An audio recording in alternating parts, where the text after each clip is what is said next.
I want to begin on something that's been on my mind lately, which is the idea of how much men should work, what kind of success they should be pursuing, and when it's enough.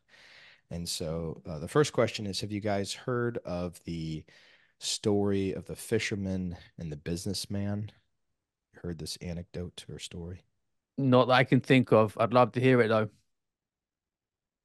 You guys may have heard it after I start telling it, but essentially you have an islander, a fisherman, and it's in the early morning, and he's out there fishing from the pier, and a businessman comes up and basically says, "Well, what are you doing?" He's like, "I'm fishing."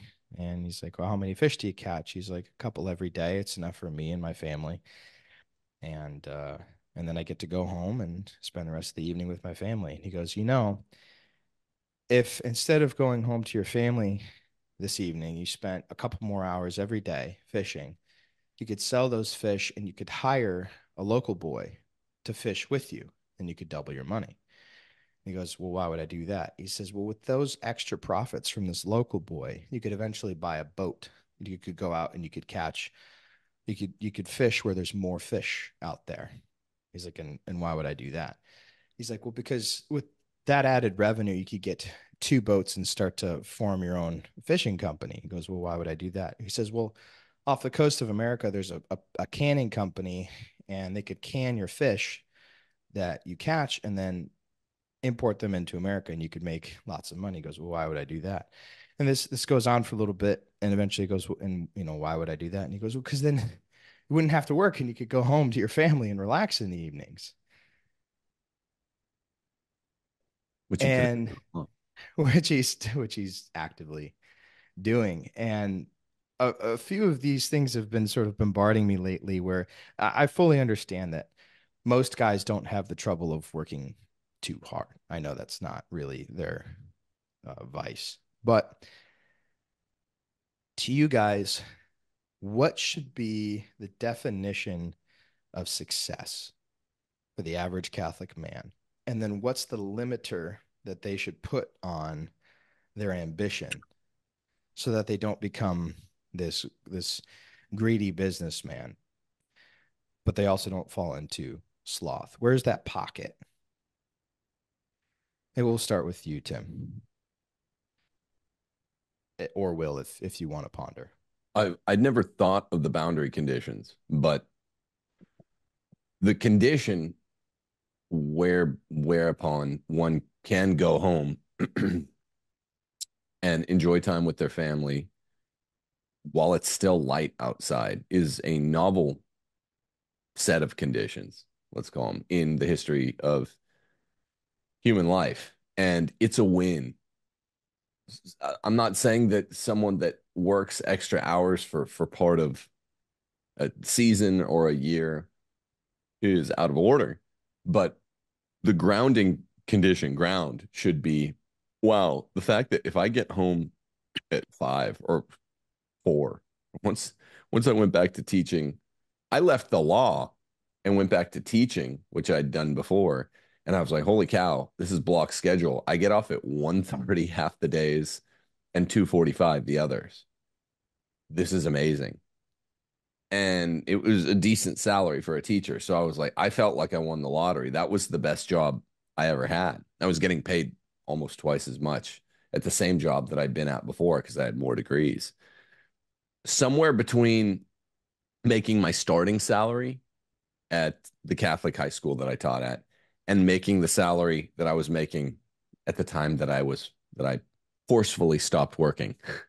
Um, that's the boundary condition somewhere in there.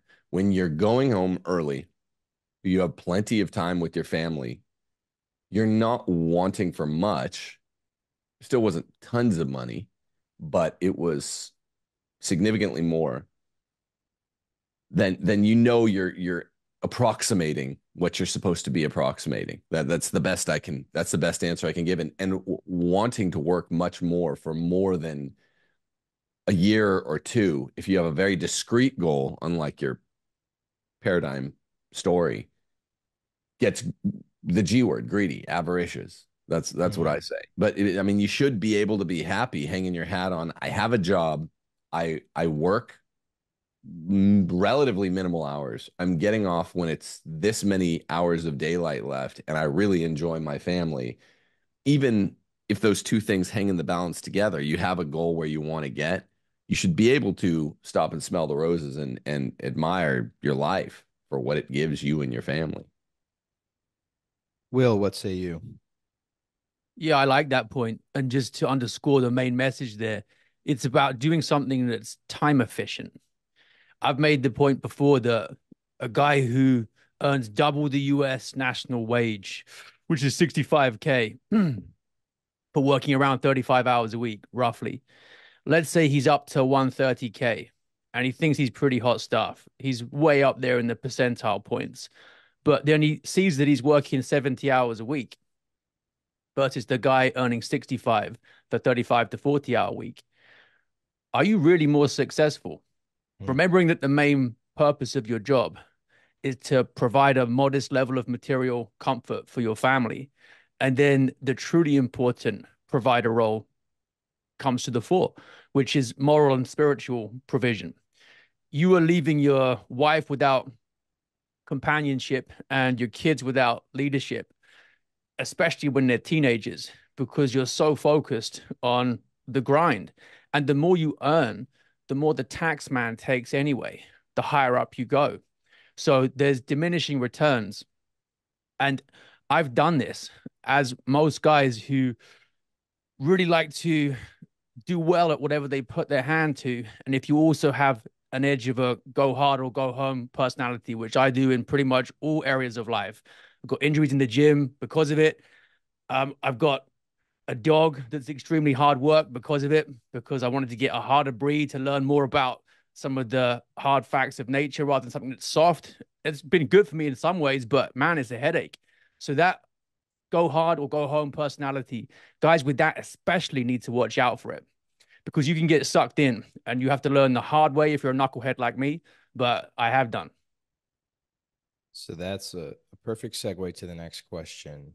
Um, and Tim, I read you this thread and I was pleased to know that my gut instinct in tweeting this was not far off from sort of where you sat on the issue as well. So Aristotle says that there's a natural aristoi, a natural aristocracy, and a natural slave class, and that 99% of people are fit for cattle. And I think to our modern ears, that sounds a bit more pejorative. He's not saying, in my opinion, that there's good people and scum of the earth that are like, should just be shoe shiners and shit shovelers, but rather that the vast majority of people are to be employees and they're to be farmers, and that area for them is natural and comfortable and in accordance with their capacities. And a very, very, very small percentage of people are aristocrats. They're going to be generals. They're going to be thinkers who define eras. They're going to be artists and kings and so on and so forth. And in this thread that I tweeted, I said that America kind of screwed this all up because it made it seem like every person could become part of the aristocracy, and that Valhalla was for gods and heroes. And so if you want to get to Valhalla, you have to become either a god or a hero. And they sort of sold this bill of goods to everyone in the US that, well, really, success is, happiness is, you're making millions, you're driving the car, all this materialism stuff. But also, I think even more subtle than that, they said it's adding something that no one else can add. You've got to be contributing to society in this unique, special snowflake kind of way that only you can do. And I think what that results in is total atomization and this lack of humility, not seeing yourself as God sees you. And so it it forces people, especially young men, or compels them to do what you just described, Will, which is they're not going to stop until they're in the 1% of the 1% in this particular niche, contributing their special snowflake uniqueness to the world. When 999 times out of 1,000, that's not what they're built for. They don't really have that. And they should, as quickly as possible, humble themselves, which is to say, see themselves as God sees them, and fall into that pocket of their vocation. And so I promise I'm getting to the question. The question is the difference between a calling and a vocation. Do you guys think that most men have a calling toward a specific career path or a specific task to accomplish with their life? A God-given, you need to go out and do this. Or do the vast majority of men have a vocation and they should do whatever job facilitates being a good husband and father? We'll start with you, Will. So the interesting thing with this is that God doesn't owe us any particular gifts. And Tim will be able to explain this in better detail, but grace itself isn't distributed fairly from our perspective. It's not something we're strictly owed in justice. So there are people, my normal example is someone like Aquinas or Aristotle, who get this almost superhuman intellect. And it's on them to use that for God's glory. And what a shame it would have been if those two hadn't ever put pen to paper. But for most of us, we don't have anything like that. We have interests and we have aptitudes and proclivities, and we're better at some things than others, but it's all very modest. And if you look at the bell curve, you're not going to be a world changer in the way that those two were, or even some people like Nietzsche, for example, who's nowhere near those, but is still a smart dude, but misused his gifts, largely writing nonsense. So it comes with that risk too.